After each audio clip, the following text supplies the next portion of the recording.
Welcome back to A Talk Stories. This week we will be doing something slightly different once again.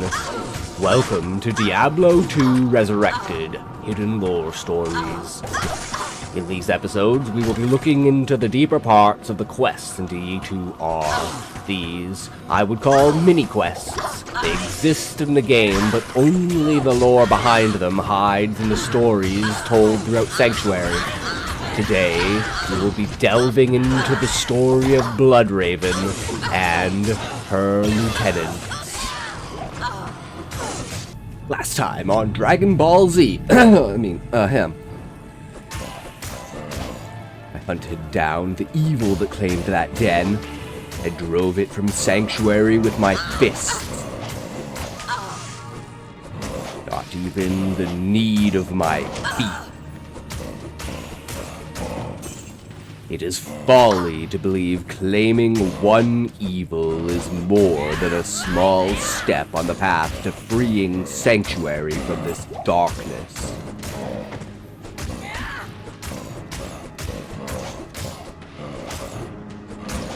It is but a test of my skills and the worth of my weapons. I must not get complacent, and I must not lower my guard for but a single moment. For death awaits those who laugh in its face.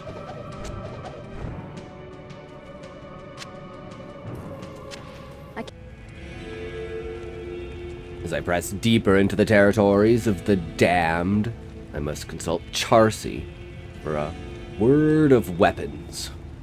I have faith in her that one day she will procure a gift of mighty magic unto me, for the need at this time grows great. As I have worked into the darkness, it has spread across my soul.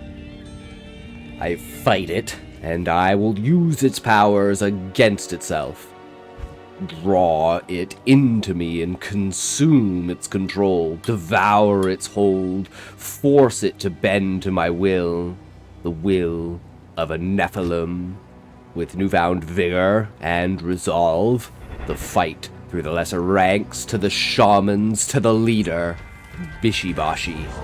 He falls on my blade as all the others, naught but a mark upon my boot.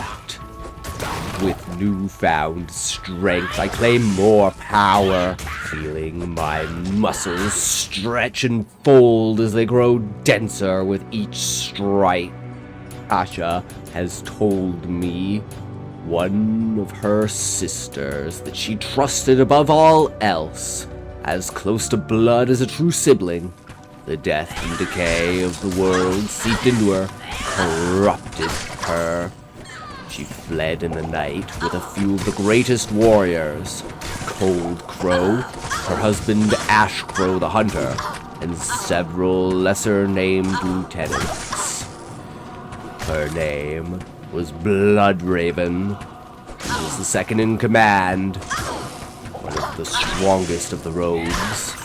If I could not top Kasha, she said I could not top Bloodraven.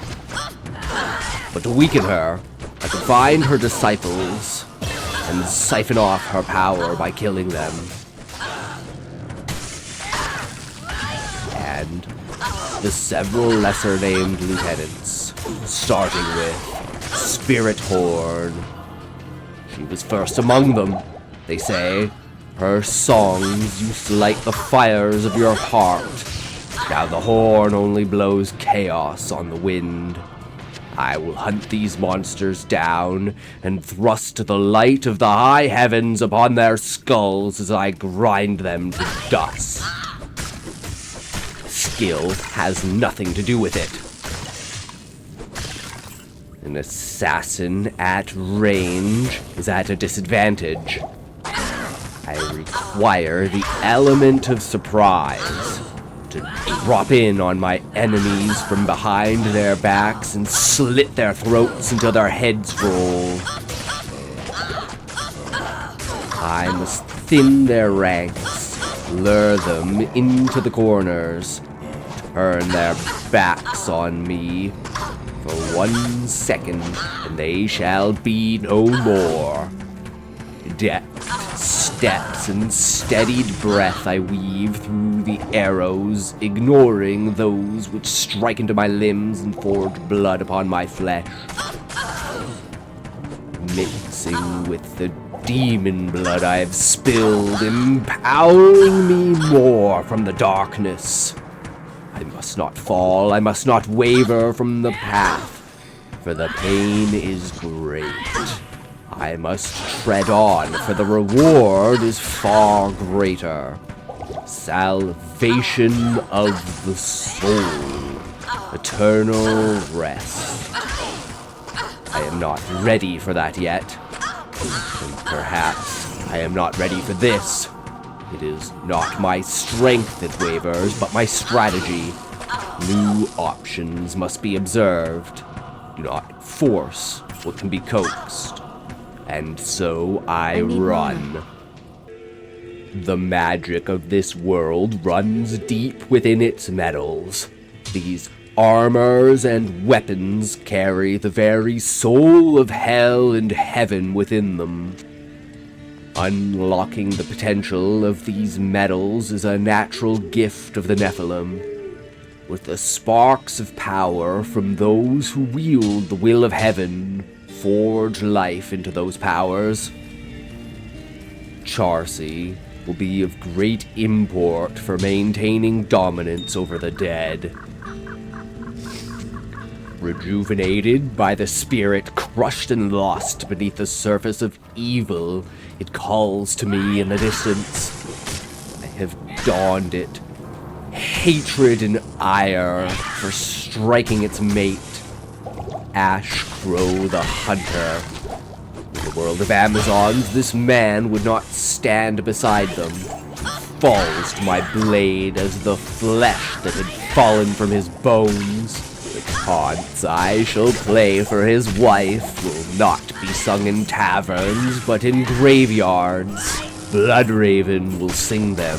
I will see her soon. This chest glows with a light that sparks in the very air. What wonders and mystics could imagine such items befalling in a manner of magic that is far removed in this world, scarce and fleeting, but nonetheless bled into existence. The very fires of hell beckoning the soul of metal back to the pits. Confidence is all I gain from this. The knowledge these will pay for greater strength presses my mind to test my skills before my equipment. New knowledge is just as powerful as the clothes on my back. Confidence might be the key, but also the strategy. Separate the group, bring them down one by one,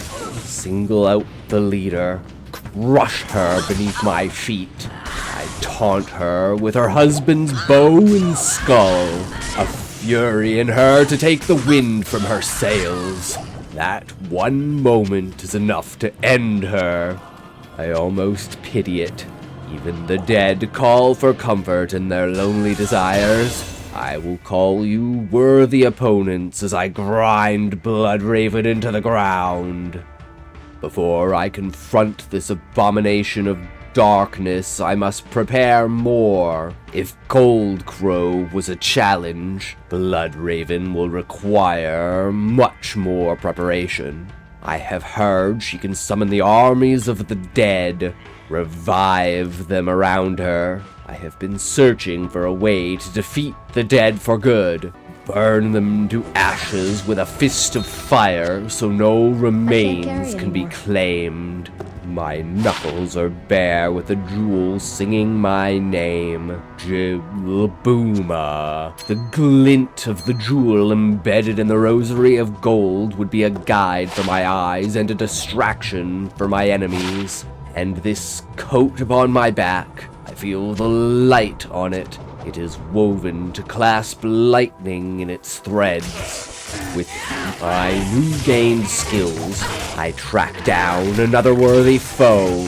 champions named by unknown beings, raising them far above their peers. They stand no chance against my fists, their brittle bones shattered in moments. The walls of this cliff are said to separate the west and the east. I traverse them to pass the mountains into the highlands and find the great monastery beyond, where the great demon Andariel prepares her armies for invasion over Westmarch. This journey will have to wait, however. I must become powerful enough to destroy Bloodraven. Only then would I feel safe leaving the rogues to their own. A sacred, powerful artifact. No one knows how they were built, but the waypoints and sanctuary provide a convenient way to travel once you have attuned to them. I can't carry anymore. And now I see the stones. They are called Karen Stones. The ancient monument left by the Herodrum.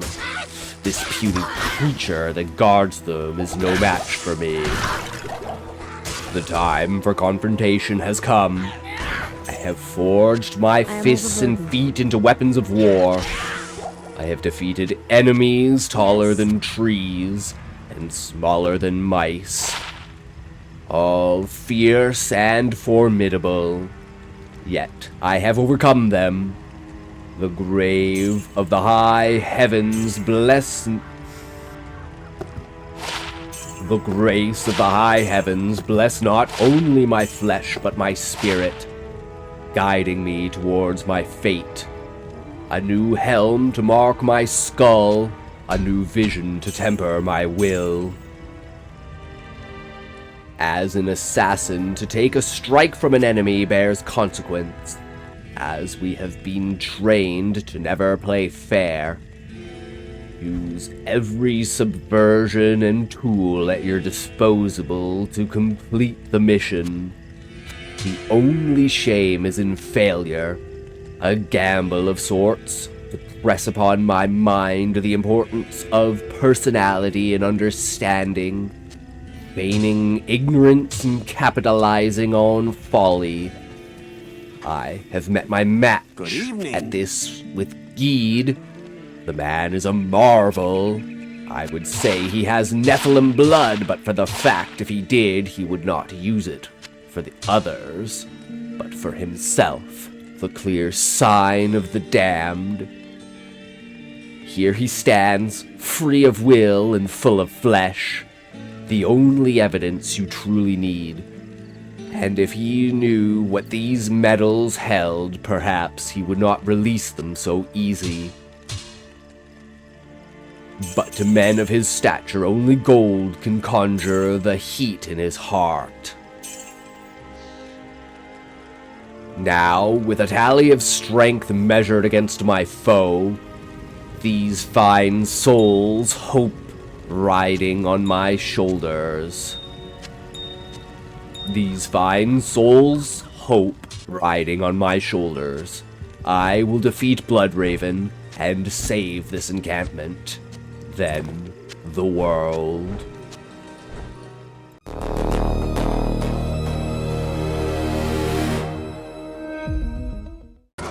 Thank you so much for sticking around to the end. Unfortunately, I lost the footage of Bloodraven up to the first Countess. So, as any good story, we'll skip over the boring parts and move straight on. Tomorrow's story will be the Builders of the Tower and the Virgin Blood Source. Tune in for more D2R Lost History.